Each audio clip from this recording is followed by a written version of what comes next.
कि आज 43 इयर्स के ये पेशेंट थे जिनके एक्चुअली जो प्रॉब्लम लेके आए थे बेसिकली सांस फूलना, धड़कन का तेज़ होना, अचानक से कई बार चक्कर, बेहोशी का भी आना, ऐसी समस्या के साथ आए थे। और जब हमने देखा, एसेस किया तो इकोकार्डियोग्राफी में जब देखा तो उसमें दिल में बहुत बड़ा छेद था। और वैसे केसेस हम लोग करते रहते हैं दिल में छेद का, तो पहले भी कई सारे केसेस किए हैं, लेकिन इसमें प्रॉब्लम ये थी कि ये जो छेद था ऐसा लग रहा था कि इसको जो डिवाइस आती है जिसके थ्रू हम बंद करते हैं तो उसके द्वारा बंद कर पाना ऐसा लग रहा था कि वो बहुत चैलेंजिंग है। शायद इनको कई बार पहले भी इन्होंने दिखाया है और इनको बाईपास के लिए एडवाइस किया गया था कि बाईपास के द्वारा ही ठीक किया जाएगा। तो जब हम इनको मल्टीपल तरीके से एसेस किया, ट्यूब डालकर जो ट्रांसइसोफेजियल इको बोलते हैं, तो उस इको के द्वारा भी एसेस किया, तो उसमें हमको ऐसा लगा कि नहीं, हम एक कोशिश करते हैं, हो सकता है कि इस छेद को डिवाइस द्वारा ही बंद किया जाए। और साइंस की भाषा में अगर बोलें तो इसमें जो रिम्स होती हैं जहाँ पर डिवाइस को फिट किया जाता है, तो वो फिट कर पाना थोड़ा सा चैलेंजिंग था।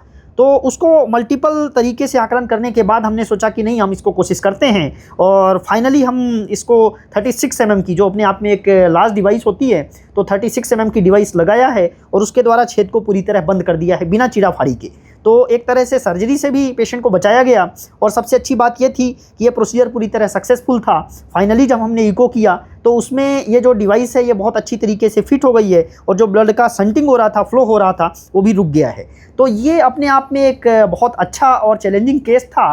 और यहाँ रीवा सुपर स्पेशलिटी में होके हम ये ऐसे केसेस करें तो ये अपने लिए भी एक बहुत अच्छी बात है, पेशेंट के लिए तो है। देखिए, जो छेद था वो लगभग 32-33 mm के आसपास का था।